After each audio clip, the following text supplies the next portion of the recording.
J'ai assisté à l'inauguration du cabinet d'avocat de mon époux. Ils riaient et pointèrent du doigt. La femme ratée est arrivée. Puis mon mari m'a tendu une enveloppe. Le premier dossier de mon cabinet, c'est notre divorce. J'ai signé et je suis partie. En silence, j'ai annulé tous les paiements et retiré mon investissement de 13 millions d'euros de son cabinet. 1 heure plus tard, mon téléphone a explosé avec 45 appels manqués. Et quelqu'un est apparu à ma porte. Bonjour à tous, je m'appelle Aurore Blanchard, j'ai 49 ans. Et ce que vous venez d'entendre, c'est exactement ce qui m'est arrivé il y a 3 mois. Si cette histoire vous touche, n'hésitez pas à vous abonner à la chaîne, à liker cette vidéo et à me dire en commentaire d'où vous nous écoutez. Merci d'être là. Maintenant, laissez-moi vous raconter tout depuis le début. C'était un mardi après-midi d'octobre.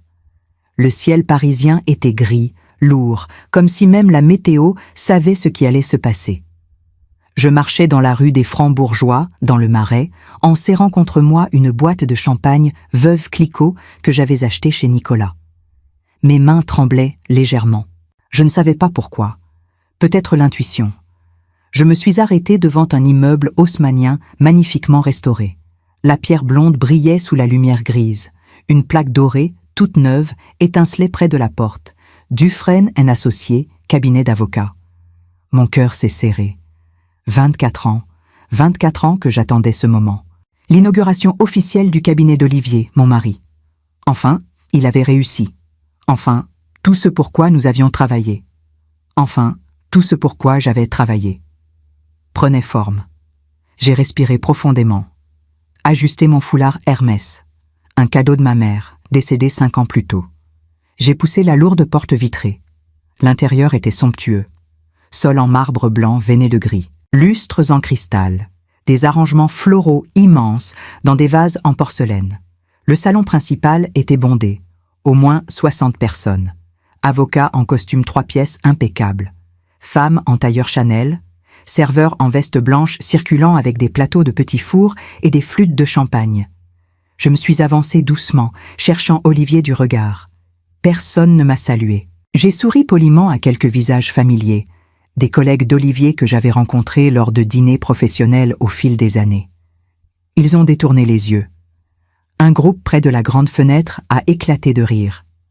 Céline, la nouvelle associée junior, 32 ans, blonde platine, robe noire moulante, pointait discrètement dans ma direction en murmurant quelque chose à l'oreille de 2 hommes à côté d'elle.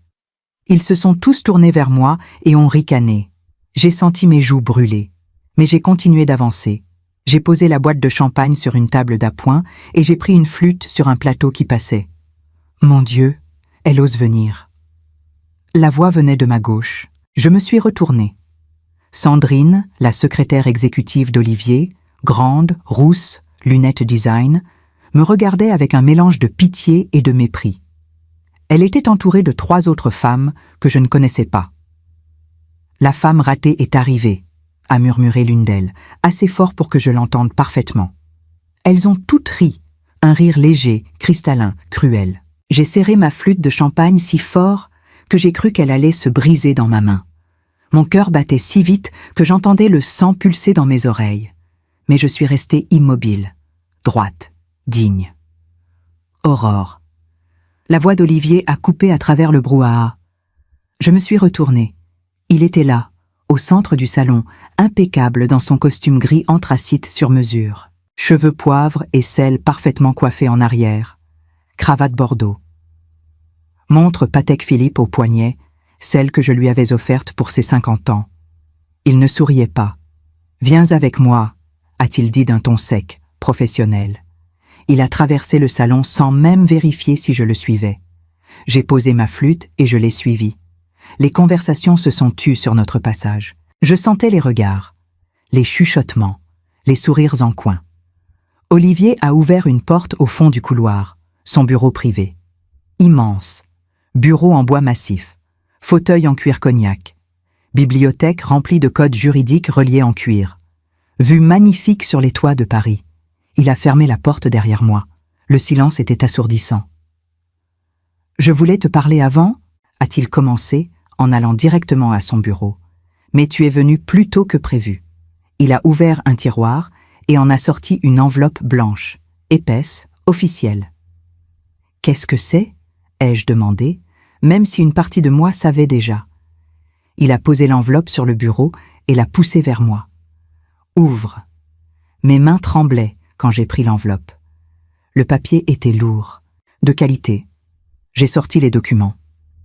Mes yeux ont parcouru les premières lignes. Demande de divorce. Le monde s'est arrêté. Les mots dansaient devant mes yeux. Divorce. Dissolution du mariage. Partage des biens. Garde. Non, nous n'avions pas d'enfants.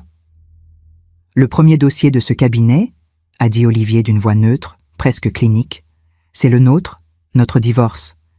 J'ai levé les yeux vers lui. Il me regardait sans émotion, comme s'il parlait à une cliente, pas à sa femme, pas à la femme qui avait partagé sa vie pendant 24 ans. Pourquoi ? Pourquoi maintenant ? Pourquoi ici ? Ma voix était un murmure étranglé. Parce que c'est le bon moment. J'ai tout ce qu'il me faut maintenant, Aurore. Le cabinet, la réputation, les contacts. Je n'ai plus besoin d'eux. Il s'est interrompu, cherchant ses mots. Je n'ai plus besoin de lest. Lest. Il venait de me traiter de lest. Les larmes me brûlaient les yeux, mais je refusais de les laisser couler. Pas devant lui. Pas maintenant. J'ai regardé de nouveau les documents. Tout était déjà rempli. Mon nom, son nom, les biens, la séparation nette et précise. « Tu veux que je signe ? Maintenant ? Ici ?» ai-je demandé, incrédule. « C'est mieux comme ça, propre, rapide, sans avocats qui se battent pendant des mois, sans exposition publique. » Il a pris un stylo Montblanc dans son porte-stylo et me l'a tendu. « Tu gardes l'appartement de Nantes, je garde celui de Paris et la maison en Provence. Tout est équitable. Équitable. » Le mot résonnait dans ma tête comme une insulte. J'ai pensé à tout, à toutes ces années. Quand je l'avais rencontré, Olivier n'était qu'un jeune avocat stagiaire endetté jusqu'au cou. Prêt étudiant. Dette de carte de crédit. Il vivait dans un studio miteux à Belleville avec des moisissures aux murs. Moi, j'étais Aurore Blanchard, héritière unique d'une fortune bâtie sur 3 générations dans l'industrie textile. Ma famille possédait des usines, des entrepôts, des parts dans des entreprises de luxe.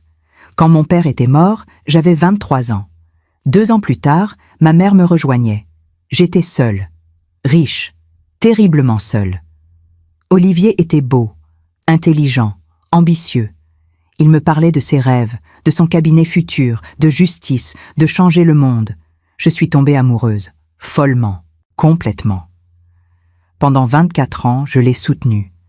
J'ai payé ses dettes, 2 millions d'euros en tout. J'ai financé son master à Londres, 80 000 euros. Quand il a voulu ouvrir son premier petit cabinet à Montparnasse, c'est moi qui ai tout payé. Le loyer, les employés, les fournitures, les frais juridiques. Pendant des années, je me suis effacée, discrète, dans l'ombre. Parce qu'Olivier me disait que c'était important pour sa carrière que les gens le voient comme un self-made man, pas comme le mari d'une héritière. Les gens ne me respecteront jamais s'ils savent que c'est ta famille qui finance tout, répétait-il. Laisse-moi construire ma réputation seule. Après, nous brillerons ensemble. Alors j'ai attendu. J'ai souri poliment lors des dîners professionnels. J'ai supporté qu'on me présente comme Aurore, la femme d'Olivier, sans jamais mentionner mon nom de famille, mon éducation, mon propre travail de gestion de patrimoine que je faisais discrètement depuis des années. J'ai financé la rénovation complète de ce cabinet, 890 000 euros. J'ai payé les salaires de l'équipe pendant les 18 premiers mois, 340 000 euros par mois. J'ai investi 13 millions d'euros de mon propre patrimoine dans une structure financière qui soutenait toute l'opération du cabinet. Tout, absolument tout venait de moi.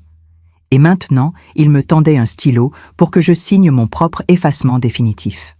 « Si tu ne signes pas, ça va devenir compliqué, Aurore, » a dit Olivier d'un ton las. « Tu ne veux pas qu'on se déchire publiquement, n'est-ce pas ?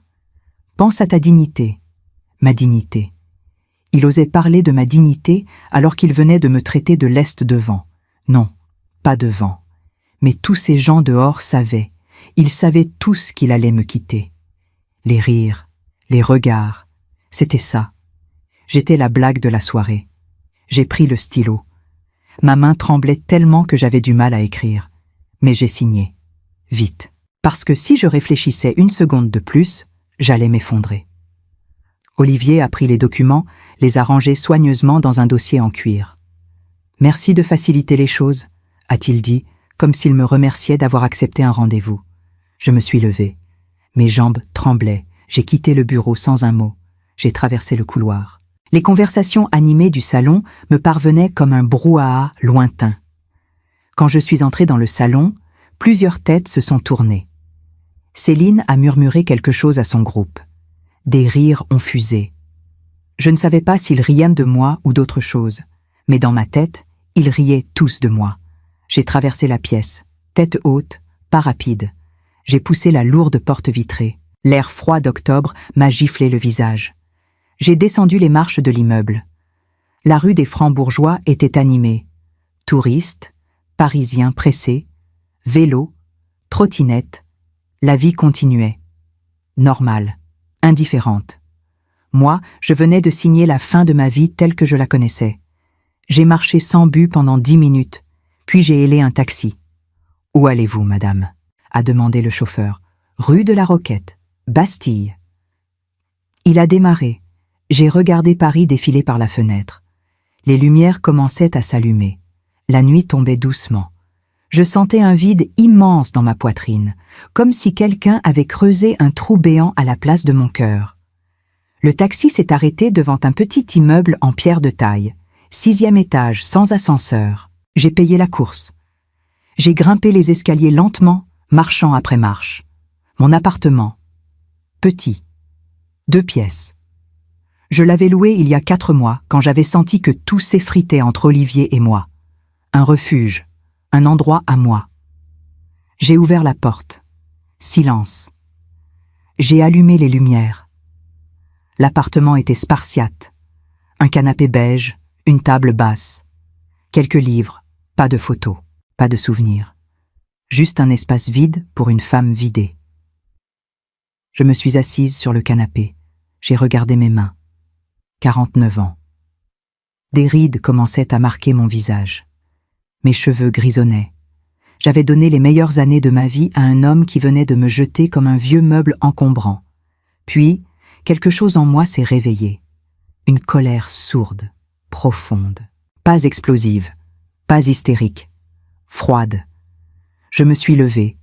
J'ai pris mon ordinateur portable sur la table basse. Je l'ai allumé. La lumière bleutée de l'écran a éclairé mon visage dans la pénombre. J'ai ouvert mon navigateur. J'ai tapé l'adresse de la banque privée Rothschild. J'ai entré mes identifiants. Le système a chargé. Mon tableau de bord financier est apparu. Compte. Investissement. Holdings. Tout était là. 24 ans de gestion minutieuse. 24 ans de construction silencieuse. Olivier ne s'était jamais intéressé aux détails administratifs ennuyeux, comme il disait. Il me faisait confiance pour gérer l'argent. Après tout, j'étais la fille de Claude Blanchard, magnate du textile. J'avais été élevée dans les chiffres, les contrats, les investissements. Ce qu'Olivier ignorait, c'est que j'avais tout structuré. Intelligemment, légalement, mais à mon avantage. Le cabinet Dufresne & Associés ne fonctionnait pas grâce à Olivier. Il fonctionnait grâce à une holding que j'avais créée il y a 8 ans. Blanchard Investissement SAS. Cette holding possédait 100% des parts du cabinet. Olivier était gérant, mais je restais l'actionnaire unique. Tous les paiements, loyers, salaires, charges, fournisseurs, passaient par des virements automatiques programmés depuis les comptes de cette holding. Holding que je contrôlais entièrement. J'ai cliqué sur l'onglet « Paiement récurrent ». Une liste est apparue. Loyer mensuel du cabinet, 15 000 €. Salaire de l'équipe de 12 avocats et 4 assistants, 340 000 € par mois. Charges diverses, 28 000 €. Abonnement logiciel juridique, 12 000 €. Assurance professionnelle, 8 500 €. Total mensuel, 403 500 €. Sans ces paiements, le cabinet ne tenait pas 3 semaines. Ma main s'est posée sur la souris. J'ai hésité un instant. Une toute petite seconde. Puis je me suis souvenu du rire de Céline, des regards méprisants, du mot leste prononcé par mon propre mari. J'ai cliqué. Annuler tous les paiements récurrents. Un message de confirmation est apparu. Êtes-vous sûr de vouloir annuler tous les virements programmés? J'ai cliqué sur oui. Ensuite, j'ai navigué vers l'onglet Actifs liquides. Le montant s'affichait en gros caractères. 13 047 000 euros. 13 047 000 euros. Mon héritage personnel que j'avais placé dans la holding pour financer le développement du cabinet. Investissements immobiliers, actions, obligations, placements diversifiés que j'avais gérés avec soin pendant toutes ces années. J'ai cliqué sur « Transférer ». J'ai sélectionné ma compte personnel privé. J'ai entré le montant total. Transfert de 13 047 000 euros vers compte personnel Aurore Blanchard. Un code de sécurité à 6 chiffres m'a été envoyé par SMS. Je l'ai entré. Puis, j'ai cliqué sur « Confirmer ». Le système a traité la demande pendant quelques secondes. Puis, un message est apparu. Transfert effectué avec succès. Voilà, c'était fait. Si vous suivez cette histoire et qu'elle vous touche, n'oubliez pas de vous abonner à la chaîne et de mettre un like. Ça aide énormément. Merci.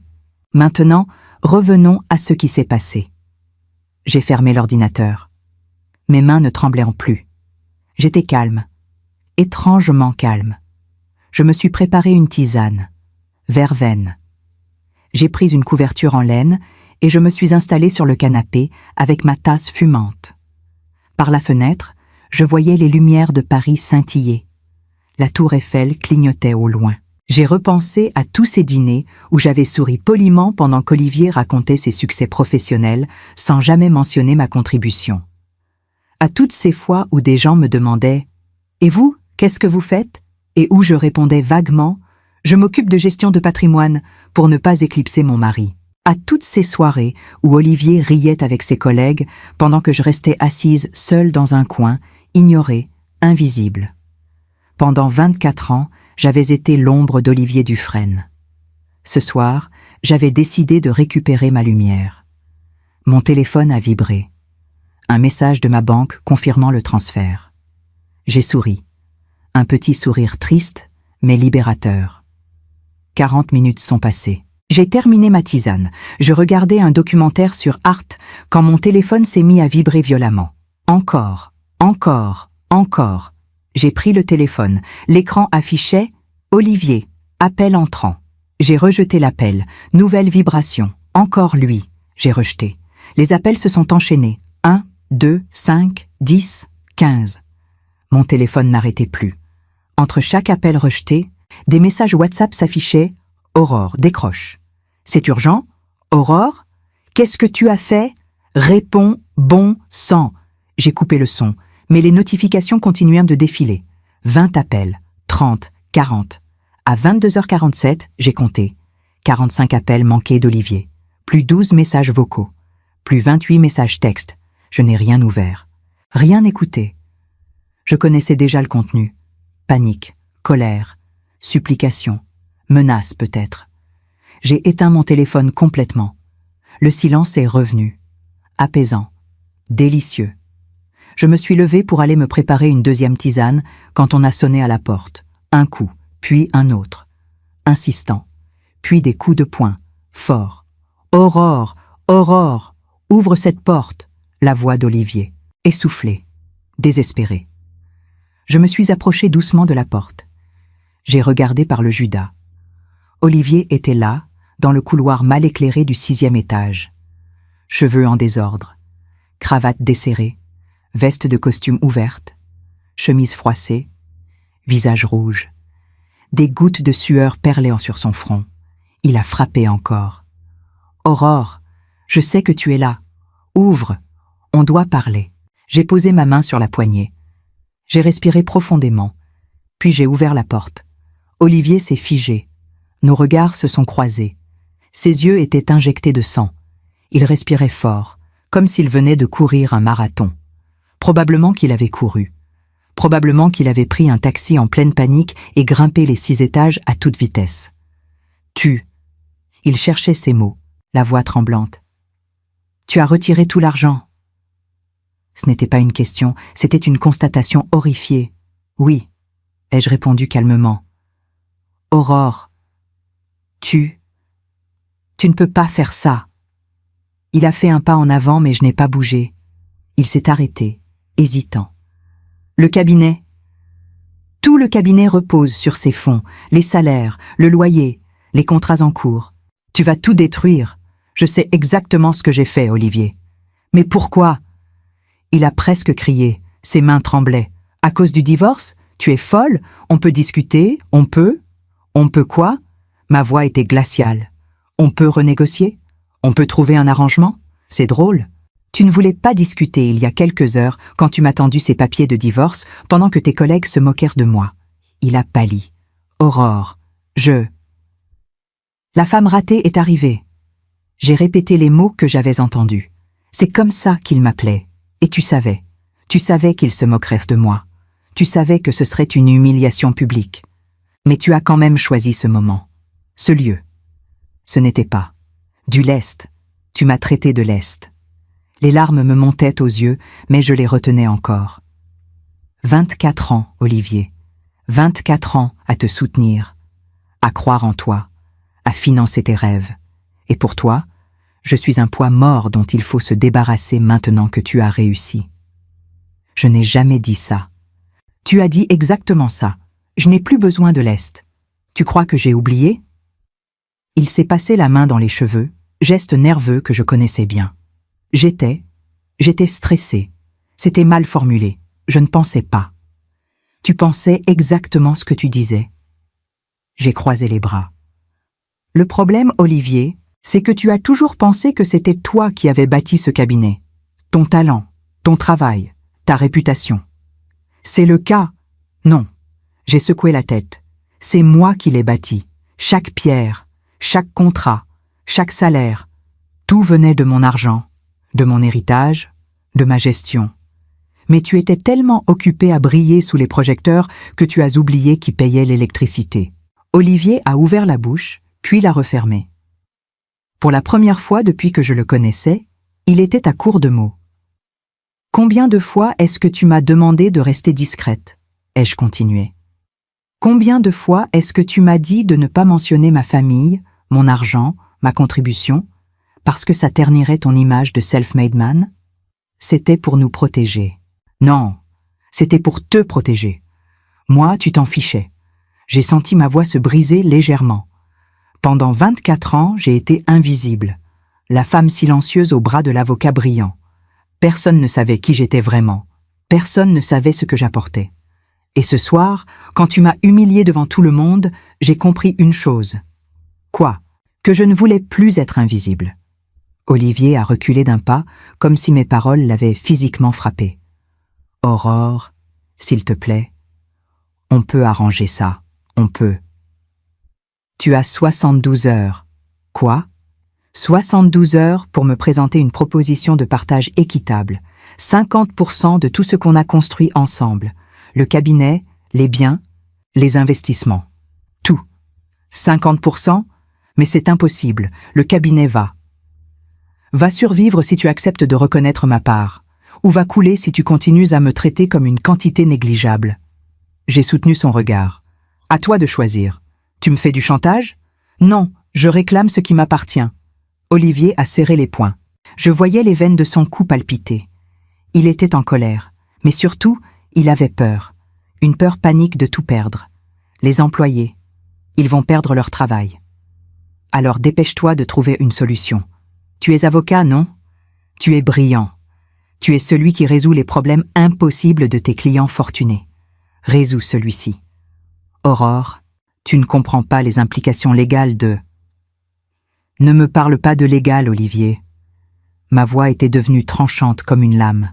J'ai fait vérifier chaque document par 3 cabinets d'avocats différents avant de créer la holding Blanchard Investissement. Tout est parfaitement légal. L'argent est à moi. La holding est à moi. Les parts du cabinet sont à moi. Toi, tu es juste le gérant. Un employé très bien payé. Le visage d'Olivier est devenu d'une pâleur cadavérique. Tu savais? Depuis le début, tu savais que j'avais le contrôle? Évidemment. J'ai eu un sourire sans joie. Je suis la fille de Claude Blanchard. On ne construit pas un empire textile sur 3 générations sans apprendre à protéger ses intérêts. Mais pourquoi? Pourquoi tu ne m'as jamais dit?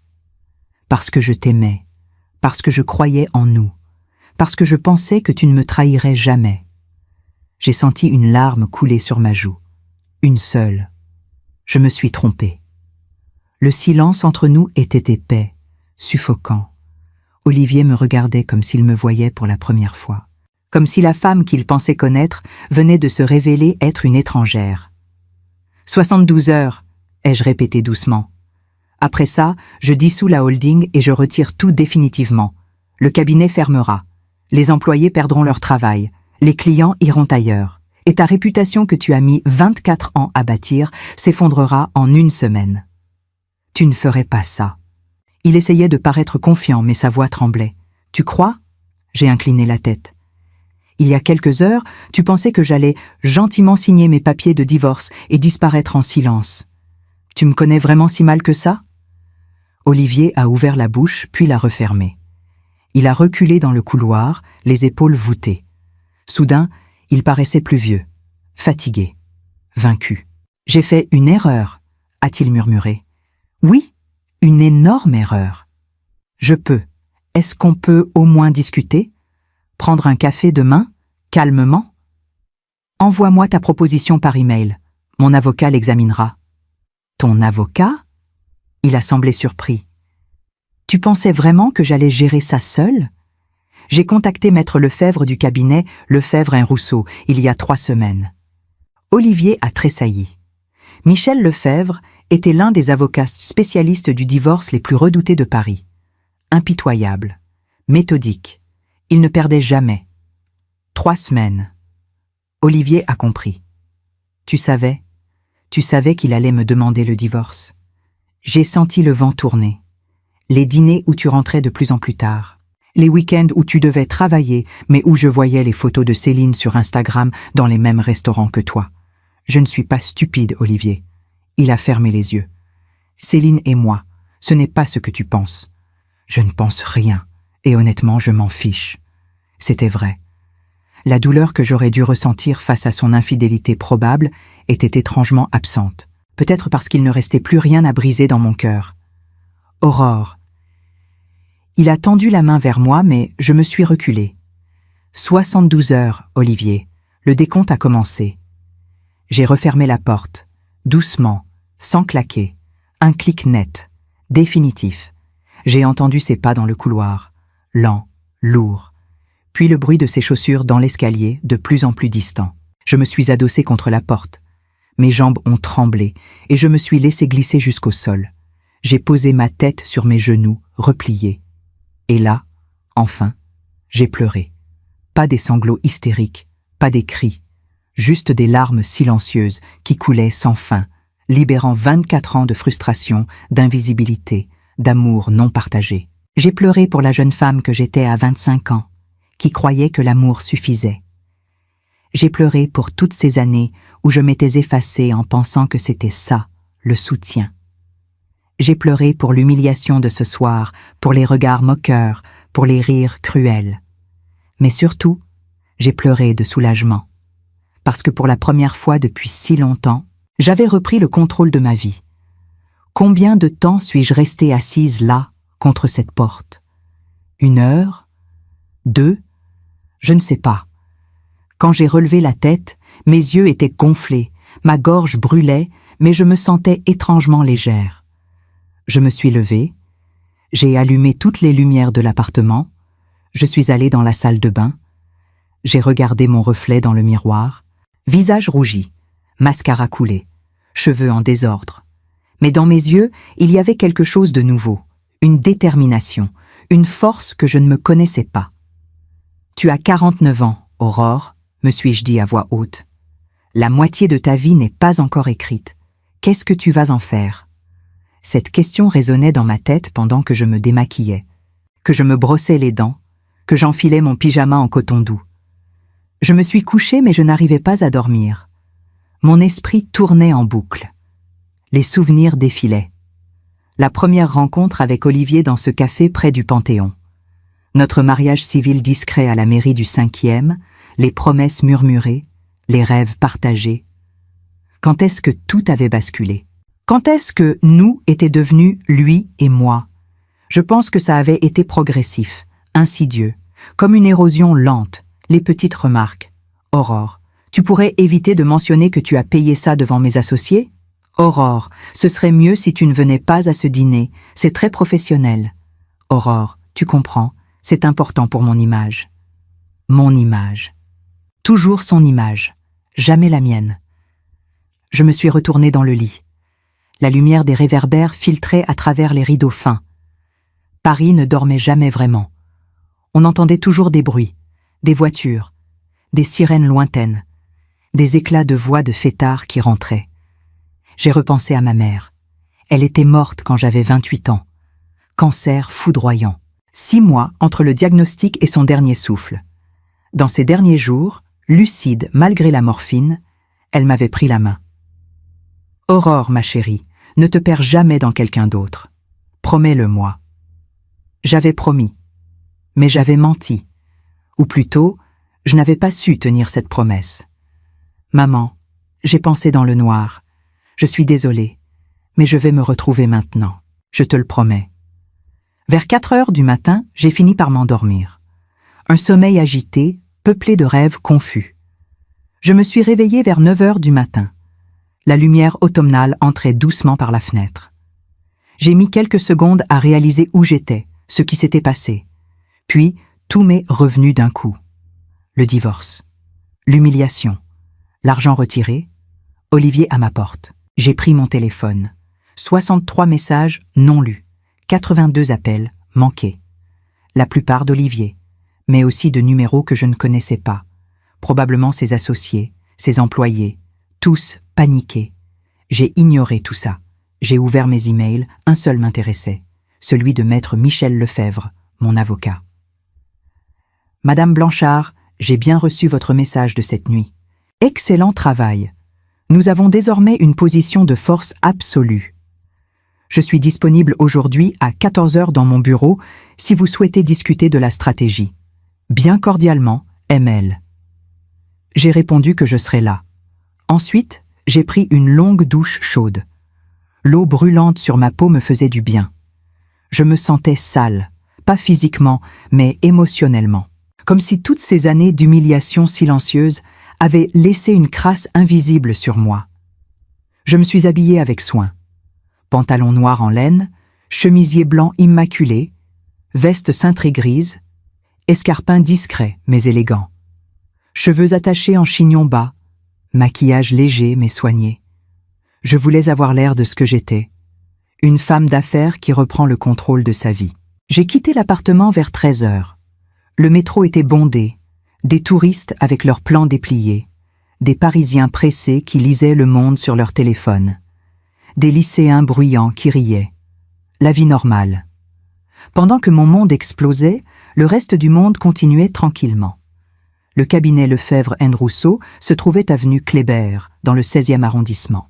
Un immeuble prestigieux face au Trocadéro, marbre, dorure, ascenseurs anciens avec grilles en fer forgé, l'excellence à la parisienne. La secrétaire m'a accueilli avec un sourire professionnel. « Madame Blanchard, maître Lefebvre vous attend. Suivez-moi. » Le bureau de Michel Lefebvre était immense. Bibliothèque murale remplie de codes juridiques anciens reliés en cuir. Bureau Empire en acajou massif. Fauteuil, Chesterfield en cuir bordeaux. Vue imprenable sur la tour Eiffel. Maître Lefebvre était un homme d'une 60aine d'années. Cheveux blancs impeccablement coiffés. Costume 3 pièces gris anthracite. Cravate bleu marine. Lunettes en écaille. Il dégageait une autorité naturelle, presque intimidante. « Madame Blanchard !» Il s'est levé et m'a serré la main, poignet ferme. « Asseyez-vous, café, thé ?»« Un thé, merci. » Il a sonné sa secrétaire qui est revenue avec un plateau. Théière en porcelaine de Limoges, tasses assorties, petits sablés. « Alors ?» a commencé maître Lefebvre en s'installant confortablement dans son fauteuil. « Vous avez frappé fort hier soir. 13 millions retirés. Tous les paiements annulés. Votre mari doit être dans tous ses états. Il est venu chez moi vers minuit, paniqué. Parfait. La panique est notre allié. Il a souri, mais ce sourire n'avait rien de chaleureux. C'était le sourire d'un stratège qui voit son plan se dérouler exactement comme prévu. Qu'avez-vous dit? Que j'attendais une proposition de partage équitable, 50% de tout, dans les 72 heures. Excellent. Pas trop gourmande, mais ferme. Il ne pourra pas dire que vous voulez tout détruire. Il a pris des notes dans un carnet en cuir. Et s'il refuse? Je dissous la holding. Le cabinet coule. Bien, mais nous n'en arriverons pas là. Maître Lefebvre s'est penché en avant. Votre mari est un avocat compétent, mais il n'est pas stupide. Il sait qu'il a perdu. Ce qu'il va essayer maintenant, c'est de limiter les dégâts. Il va probablement proposer 30%, peut-être 40% s'il est intelligent. Et nous ne descendrons pas en dessous de 48%. C'est le minimum acceptable. Vous avez financé ce cabinet à 100% pendant 8 ans. Vous méritez la moitié. Légalement, nous pourrions même demander plus, mais je préfère rester raisonnable. Les juges aiment la mesure. J'ai bu une gorgée de thé, Earl Grey, parfumé, réconfortant.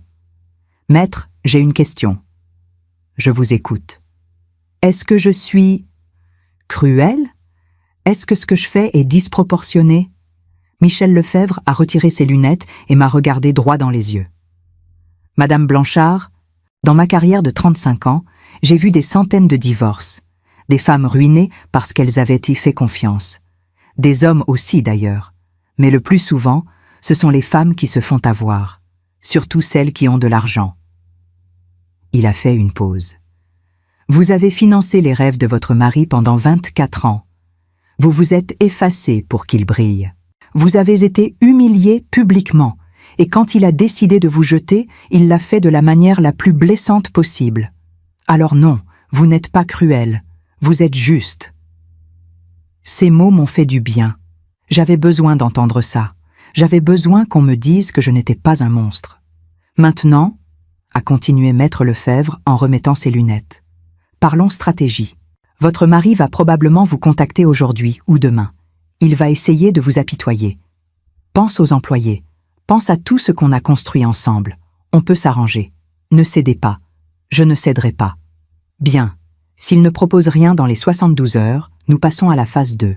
Je déposerai une requête en liquidation judiciaire de la holding pour motif de rupture du contrat moral entre associés. Ça prendra du temps, mais le simple dépôt suffira à bloquer tous les comptes du cabinet. Ce sera la panique totale. Et s'il propose quelque chose d'acceptable? Nous négocions. Nous faisons rédiger un accord de divorce amiable avec partage équitable des biens. Vous récupérez votre mise initiale plus les intérêts. Vous gardez vos biens personnels. Et surtout, vous signez une clause de confidentialité mutuelle. Confidentialité pour que ni lui ni vous ne puissiez parler publiquement de ce divorce. Croyez-moi, c'est dans votre intérêt. Olivier a une réputation à protéger, mais vous aussi. Vous n'avez pas envie que toute la presse économique parle de l'héritière qui a ruiné son mari avocat. Il avait raison, je ne voulais pas devenir un fait divers. Une dernière chose, Madame Blanchard. Michel Lefebvre s'est levé et est allé chercher un dossier dans son armoire. J'ai fait faire une enquête discrète sur votre mari. Rien d'illégal, rassurez-vous. Juste une vérification de ses finances personnelles. Il a ouvert le dossier et en a sorti plusieurs documents. Olivier Dufresne possède un compte personnel à la Banque Postale avec environ 42 000 €. Il a un compte épargne avec 68 000 €. Il possède une voiture, une Audi A6, financée à crédit. Il lui reste 23 000 € à rembourser. Et c'est tout. J'ai regardé les documents, incrédule. C'est tout? Mais il gagne bien sa vie depuis des années. Oui, environ 15 000 € net par mois, mais regardez ceci. Maître Lefebvre a sorti un autre document, relevé bancaire des 3 dernières années, dépenses importantes et régulières.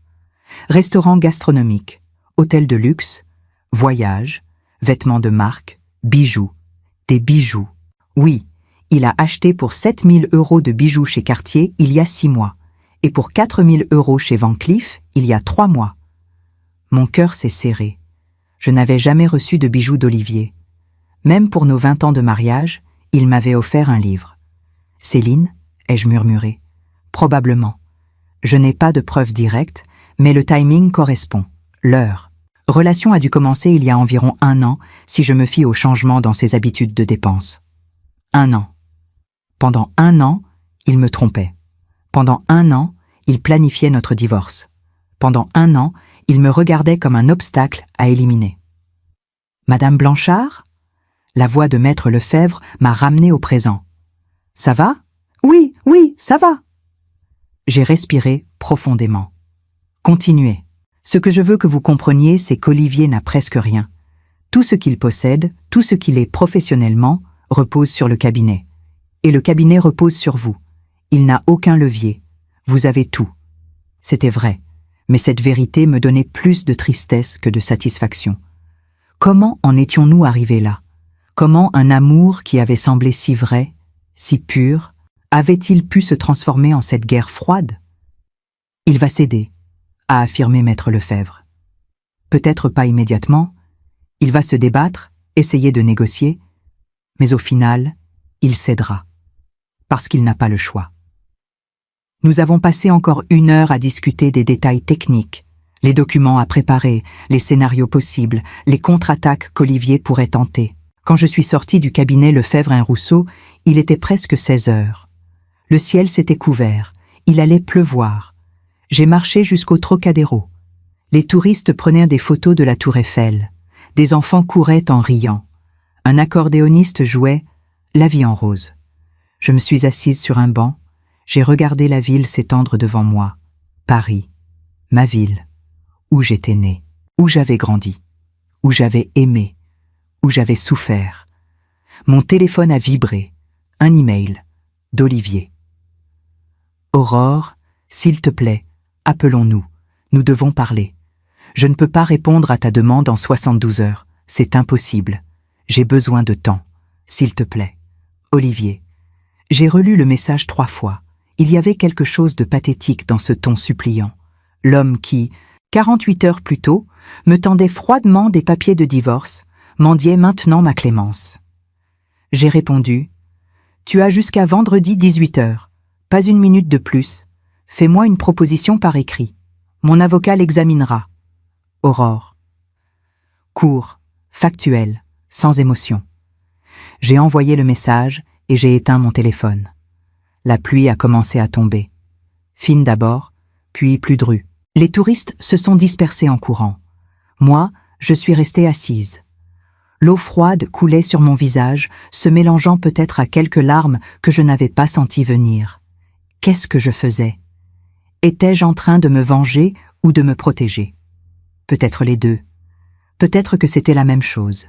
Une femme d'environ mon âge s'est assise sur le banc à côté de moi. Elle aussi laissait la pluie tomber sur elle. Elle m'a regardée et a souri tristement. « Mauvaise journée ?» a-t-elle demandé en français avec un léger accent anglais. « Mauvaise vie ?» ai-je répondu avant de pouvoir me retenir. Elle a ri doucement. « Je comprends. Mon mari m'a quitté il y a 6 mois. Pour sa secrétaire. Cliché, n'est-ce pas? Le mien aussi. Enfin, son associé. Même combat. Nous sommes restés assises là, 2 inconnus réunis par la pluie et les cœurs brisés. Nous n'avons plus parlé. Nous n'en avions pas besoin. Après 10 minutes, la pluie s'est calmée. La femme s'est levée. « Prenez soin de vous », m'a-t-elle dit avant de partir. « Vous aussi. » Je suis rentrée chez moi, trempée. J'ai pris une autre douche, chaude cette fois. Je me suis préparé une soupe. Poireaux pommes de terre. Simple, réconfortante. J'ai rallumé mon téléphone. Nouveaux messages, nouveaux appels, mais cette fois, il y avait aussi un message de quelqu'un d'autre, un numéro inconnu. Madame Blanchard, je suis Martine Dubois, assistante juridique au cabinet Dufresne et Associés. Je ne devrais pas vous écrire, mais je voulais vous remercier. Maître Dufresne nous a réunis cet après-midi et nous a dit la vérité. Que c'est vous qui financiez tout depuis le début. Nous ne le savions pas. Il nous avait laissé croire qu'il était un génie de la finance. Beaucoup d'entre nous sont en colère contre lui. Certains parlent de démissionner. Je voulais juste que vous sachiez que nous ne vous en voulons pas. Nous comprenons. Courage. MD. Oh, ce message m'a surprise et touchée. Ces employés que j'avais payés pendant des années sans jamais les rencontrer, sans qu'ils sachent même qui j'étais, me soutenaient maintenant. J'ai répondu Merci Martine. Cela me touche beaucoup. Je ne veux pas que vous perdiez vos emplois. J'espère que nous trouverons une solution. Bien cordialement, Aurore Blanchard. Ce soir-là, j'ai dormi un peu mieux. Pas parfaitement, mais mieux. Le lendemain était un jeudi. J'avais rendez-vous avec ma banquière à la banque privée Rothschild. Madame Chen, une femme brillante d'origine chinoise qui gérait mon patrimoine depuis 15 ans. Son bureau, situé rue Laffitte dans le 9e, était sobre mais élégant. Murs blancs, meubles design, quelques œuvres d'art contemporain. Madame Blanchard. Elle m'a accueilli chaleureusement. J'ai vu les mouvements sur vos comptes. 13 millions transférés. Voulez-vous m'expliquer?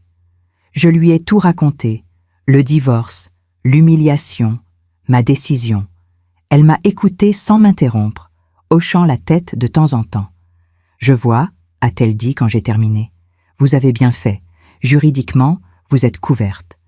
Moralement aussi, si vous voulez mon avis personnel. Merci. Maintenant, parlons de votre avenir financier. Avec 13 millions, vous avez de quoi vivre confortablement pour le reste de votre vie si vous gérez bien. Mais je suppose que vous ne voulez pas juste vivre confortablement? Elle avait raison. J'avais 49 ans, la moitié de ma vie devant moi. Je ne voulais pas juste survivre. Non, je veux construire quelque chose, à moi. Quelque chose qui n'aura rien à voir avec Olivier. Madame Chen a souri. Alors parlons investissement. Nous avons passé 2 heures à explorer différentes options. Immobilier, actions, startups. Madame Chen m'a parlé d'un projet qu'elle trouvait particulièrement intéressant. Une plateforme digitale qui aidait les femmes entrepreneurs à lever des fonds. Elle cherche des investisseurs, m'a-t-elle expliqué. Le projet est solide, l'équipe est compétente. Et franchement, après ce que vous venez de vivre, je pense que vous comprendriez leur mission. C'était vrai. Aider d'autres femmes à ne pas dépendre financièrement de quelqu'un d'autre. À construire leur propre empire, ça avait du sens. Combien cherchent-elles? 2 millions pour cette levée de fonds. Elles ont déjà 700 000. Il leur manque 1,3 million. Je prends 1 million. Madame Chen a eu l'air surprise. 1 million? Vous êtes sûre? Vous ne voulez pas d'abord rencontrer les fondatrices? Organiser une rencontre la semaine prochaine. Mais oui, je suis sûre. Je veux investir dans quelque chose qui a du sens pour moi.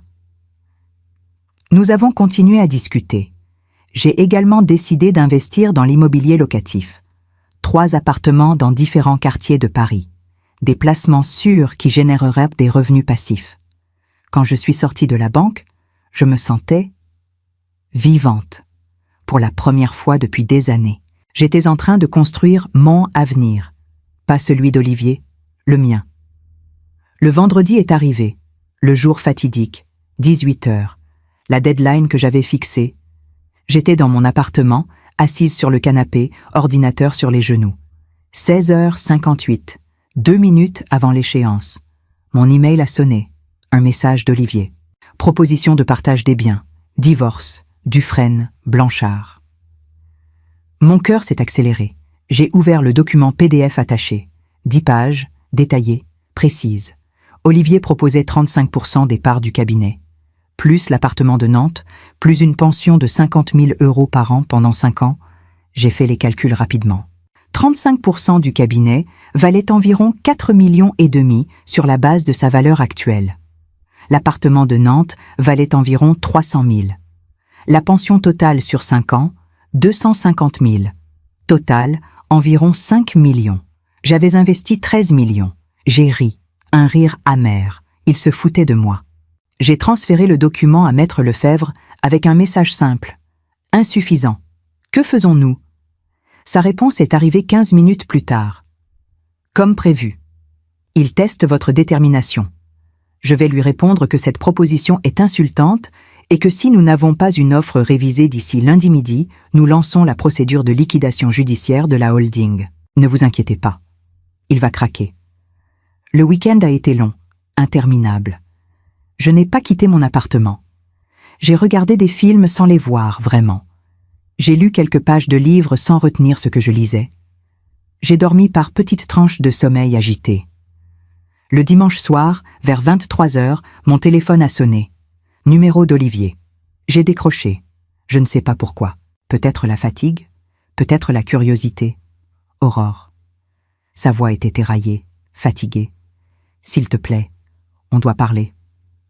On n'a rien à se dire. Ta proposition est ridicule.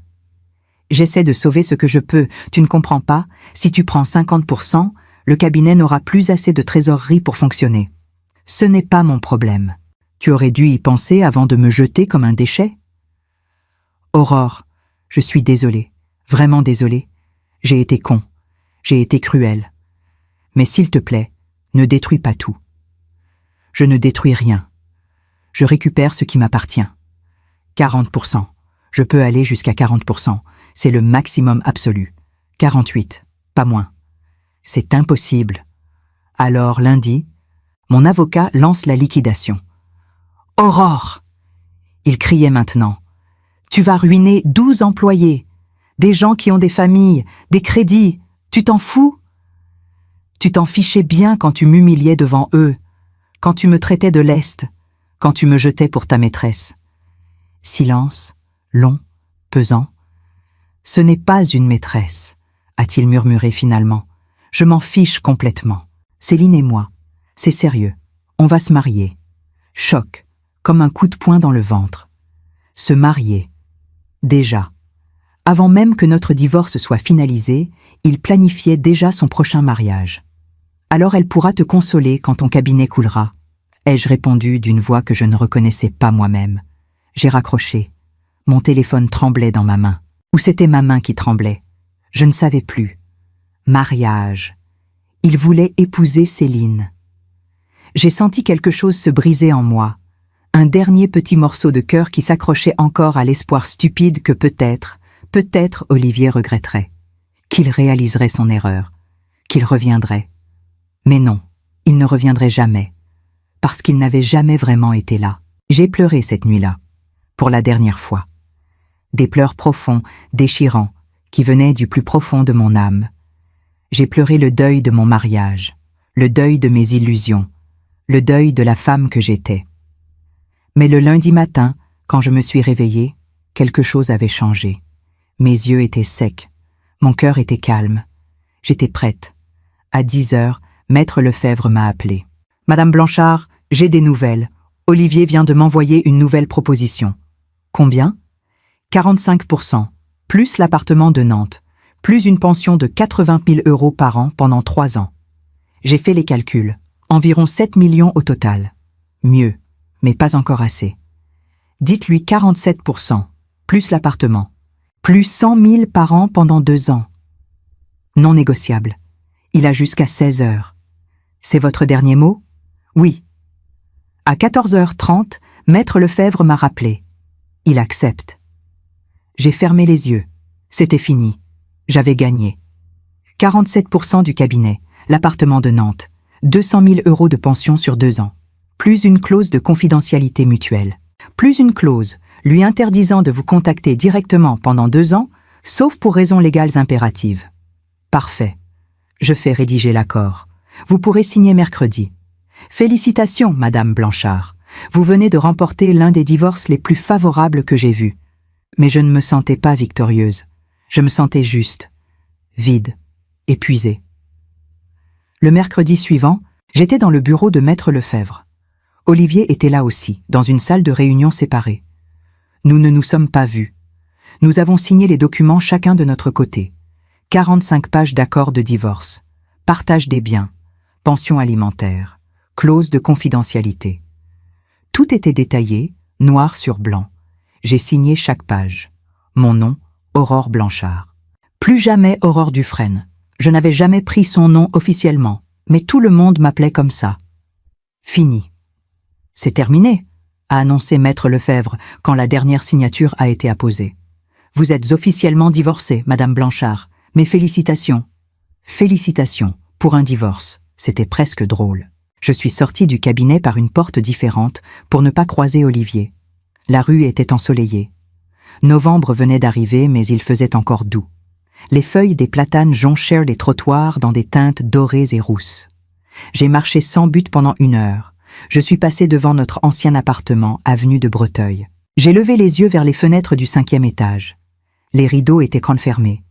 Olivier avait déjà déménagé mes affaires dans un garde-meuble. Je récupérerai tout la semaine prochaine. 24 ans de vie commune, réduits à des cartons dans un entrepôt.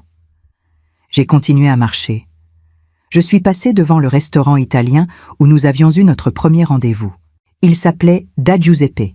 Il n'existait plus. À sa place, un restaurant japonais. Tout change, tout passe. Le soir, je suis rentré dans mon petit appartement de Bastille. Pour la première fois, il ne m'a pas paru triste. Il m'a paru comme un début. J'ai ouvert mon ordinateur. J'ai regardé mes emails. Un message de Madame Chen, ma banquière. Madame Blanchard, les fondatrices de Women Capital aimeraient vous rencontrer demain à 10h dans leur bureau. Elles sont très enthousiastes à l'idée de vous avoir comme investisseur. L'adresse est en pièce jointe. Bien cordialement, LC. Women Capital, la plateforme pour aider les femmes entrepreneurs. Mon premier investissement en tant qu'Aurore Blanchard, femme indépendante. Le lendemain, je me suis rendue dans le 10e arrondissement, près du canal Saint-Martin. Les bureaux de Women Capital étaient dans un ancien atelier reconverti. Briques apparentes, grandes fenêtres, espaces ouverts. Jeunes femmes concentrées devant leurs ordinateurs. Les 3 fondatrices m'ont accueillie. Sarah, 34 ans, ex-banquière. Léa, 29 ans, développeuse. Et Amina, 31 ans, spécialiste du marketing. « Madame Blanchard, c'est un honneur », a dit Sarah en me serrant la main. « Madame Chen nous a parlé de vous. Une femme qui investit 1 million dans notre projet, ce n'est pas rien. Appelez-moi Aurore, et c'est moi qui suis honorée de participer à un projet qui aide les femmes à devenir indépendantes financièrement. » Nous avons passé 2 heures à discuter. Elles m'ont montré leur plateforme, les chiffres de croissance, les témoignages de femmes qu'elles avaient aidées. Une femme qui avait lancé une marque de cosmétiques bio, une autre qui avait créé une application d'éducation pour enfants, une 3e qui avait ouvert une chaîne de café inclusif employant des personnes handicapées. Des histoires magnifiques.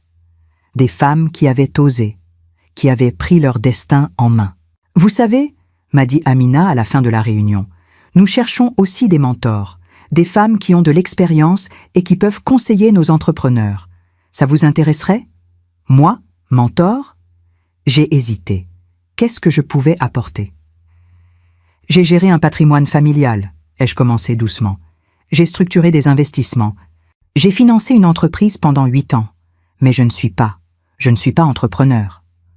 Vous êtes une survivante, a dit Léa. Vous avez traversé quelque chose de difficile et vous en êtes sortie plus forte. C'est exactement le genre de parcours qui peut inspirer d'autres femmes. Survivante. Le mot résonnait en moi. D'accord, ai-je dit. Je veux bien essayer. Les semaines suivantes ont été un tourbillon. J'ai emménagé dans un nouvel appartement, plus grand, dans le 11e arrondissement, rue Oberkampf. 2 chambres, parquet ancien, cheminée en marbre, balcon avec vue sur les toits de Paris. J'ai meublé avec soin, des pièces que j'aimais vraiment. Pas des compromis. Pas des choix faits pour plaire à quelqu'un d'autre. Un canapé vert émeraude que j'adorais, mais qu'Olivier trouvait trop voyant. Une bibliothèque immense pour tous mes livres, un bureau en bois massif près de la fenêtre. J'ai commencé mes sessions de mentorat avec Women Capital. Une fois par semaine, je rencontrais des femmes qui lancèrent leur entreprise. Je les aidais à structurer leurs finances, à négocier avec des banques, à avoir confiance en leurs valeurs. C'était étrange. Toutes ces années où je m'étais effacée, j'avais en fait développé une expertise considérable. Je savais gérer l'argent, je savais négocier. Je savais construire une structure financière solide. J'avais juste oublié que je savais. Un mardi après-midi de décembre, j'accompagnais une jeune femme, Fatoumata, 28 ans, qui avait créé une marque de vêtements éthiques fabriqués au Sénégal. Elle devait pitcher devant des investisseurs, mais elle était paralysée par le stress. « Je ne suis pas assez bien », répétait-elle. « Mon anglais n'est pas parfait. Je n'ai pas fait de grande école. Ils vont me juger. » Je me suis vue en elle, cette peur de ne pas être assez, cette tendance à se faire petite. « Fatoumata, lui ai-je dit doucement, tu as créé quelque chose de magnifique. Tes vêtements sont beaux, éthiques, et ils se vendent. Tu emploies 15 couturières au Sénégal qui peuvent de nourrir leur famille grâce à toi. Tu n'as pas à t'excuser d'exister. Entre dans cette salle et montre-leur qui tu es vraiment. » Elle m'a regardé avec des yeux brillants. « Vous croyez en moi? Oui. Mais surtout, crois en toi. » Elle est entrée dans la salle de réunion. J'ai attendu dehors. 40 minutes plus tard, elle est ressortie. Elle souriait. Immense. « Ils investissent. 150 000 €. Aurore, ils investissent. » Elle m'a serré dans ses bras. Et j'ai réalisé quelque chose. J'étais heureuse. Pour la première fois depuis si longtemps, j'étais vraiment heureuse. Pas du bonheur qu'on affiche. Pas du bonheur qu'on se force à ressentir. Un bonheur vrai, profond. 3 mois ont passé. Janvier, une nouvelle année, un nouveau chapitre. J'ai fêté mes 50 ans seule dans mon appartement. Enfin, pas tout à fait seule. Sarah, Léa et Amina de Women Capital sont venues avec du champagne et un gâteau. Fatoumata aussi. Et Martine, l'assistante juridique d'Olivier, qui m'avait écrit ce message de soutien. Nous avons ri, parlé, rêvé l'avenir. « Ah, Aurore !» a dit Sarah en levant sa coupe. « La femme qui nous a prouvé qu'on peut toujours recommencer. »« Recommencer », ai-je répété. Oui, c'est exactement ça. Ce soir-là, quand tout le monde est parti, je me suis installée sur mon balcon malgré le froid. J'ai enroulé une couverture autour de moi. J'ai regardé Paris scintiller sous le ciel noir. J'ai pensé à tout le chemin parcouru. De cette femme humiliée lors d'une inauguration à cette femme qui aidait maintenant d'autres femmes à réussir. Mon téléphone a sonné, un message de Maître Lefebvre. « Madame Blanchard, information que vous devriez savoir. Olivier Dufresne vient d'annoncer la fermeture du cabinet Dufresne & Associés. Il s'associe avec un plus gros cabinet, Bertrand & Partners. Il devient associé junior. Il garde un bureau, mais n'est plus propriétaire. Pensez que vous aimeriez le savoir. Bien cordialement, ML. » Olivier avait perdu son cabinet. Tout ce pourquoi il s'était battu. Tout ce qu'il avait construit sur mon dos. Disparu. J'ai attendu de ressentir de la satisfaction, de la revanche. Mais ce n'est pas venu. J'ai juste ressenti de l'indifférence. Une indifférence paisible. Olivier ne faisait plus partie de ma vie. Il n'avait plus de pouvoir sur mes émotions. J'ai supprimé le message et j'ai posé mon téléphone. Une étoile filante a traversé le ciel, rapidement. Je n'ai même pas eu le temps de faire un vœu, mais je n'en avais pas besoin. Pour la première fois de ma vie, je n'attendais plus rien de personne. Je ne dépendais de personne. Je ne me définissais plus par rapport à quelqu'un d'autre. J'étais Aurore Blanchard, 49 ans, investisseuse, mentor, femme libre. Et c'était suffisant. Le lendemain, je suis allée me promener au jardin du Luxembourg. Il faisait froid, mais le soleil brillait. Des enfants jouaient autour du bassin. Des couples se promenaient main dans la main. Des personnes âgées lisaient sur les bancs. La vie. Simple. Belle. J'ai pensé à ma mère, à sa dernière demande. Ne te perds jamais dans quelqu'un d'autre. Je ne me perdrai plus jamais, maman, ai-je murmuré. Je te le promets. Un couple âgé est passé près de moi. Il marchait lentement, elle s'appuyant sur son bras. Il parlait doucement, se souriait. Il y avait quelque chose de tendre dans leur complicité. 60 ans d'amour, peut-être plus. J'ai ressenti un pincement. Pas de jalousie, pas de tristesse. Juste la reconnaissance que certaines histoires se terminent et que d'autres peut-être commencent. Peut-être qu'un jour, je rencontrerai quelqu'un. Ou peut-être pas. Et c'était bien aussi. Mon téléphone a vibré. Un message de Fatoumata. « Aurore, grande nouvelle. Un grand magasin parisien veut référencer ma collection. C'est grâce à toi. Tu m'as donné le courage de croire en moi. Merci infiniment. » J'ai souri. Mon cœur s'est réchauffé. Voilà, c'était ça, mon nouveau bonheur. Aider, construire, créer, pas dans l'ombre de quelqu'un, en pleine lumière. J'ai continué ma promenade. Les feuilles mortes craquaient sous mes pas. L'air froid piquait mes joues. Je me sentais vivante, intensément vivante. Voilà mon histoire. L'histoire d'une femme qui a été humiliée, trahie, jetée, mais qui s'est relevée, qui a repris son pouvoir, qui a reconstruit sa vie. Si vous m'écoutez aujourd'hui et que vous traversez quelque chose de difficile, sachez ceci. Vous n'êtes pas seul. Vous n'êtes pas faible. Vous n'êtes pas fini. Vous êtes juste au début d'un nouveau chapitre. Et ce chapitre, c'est vous qui l'écrivez. 49 ans. J'ai 49 ans et ma vie commence à peine. Alors non, je ne regrette rien. Ni les 24 ans passés avec Olivier. Ils m'ont appris qui je ne voulais plus être. Ni la douleur du divorce. Elle m'a forcé à me regarder vraiment. Ni même l'humiliation de cette soirée d'octobre. Elle a été le déclic dont j'avais besoin. Aujourd'hui, je suis libre. Vraiment libre. Et c'est la plus belle chose qui me soit jamais arrivée. Je suis assise dans un café près du canal Saint-Martin. Carnet et stylo devant moi. J'écris. Des mémoires peut-être. Ou juste des pensées. Des réflexions sur ce que signifie recommencer. Women Capital se développe magnifiquement. Nous avons aidé 53 femmes à lever des fonds. 53 entreprises qui existent grâce à ce projet. 53 femmes qui se battent pour leur indépendance. J'ai investi dans 3 autres startups. Toutes dirigées par des femmes. Toutes avec une mission sociale forte. Mon téléphone vibre. Un email de Martine.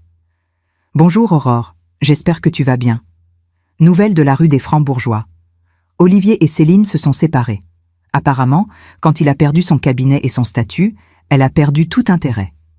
Karma, peut-être? Bise? Monsieur. Je souris.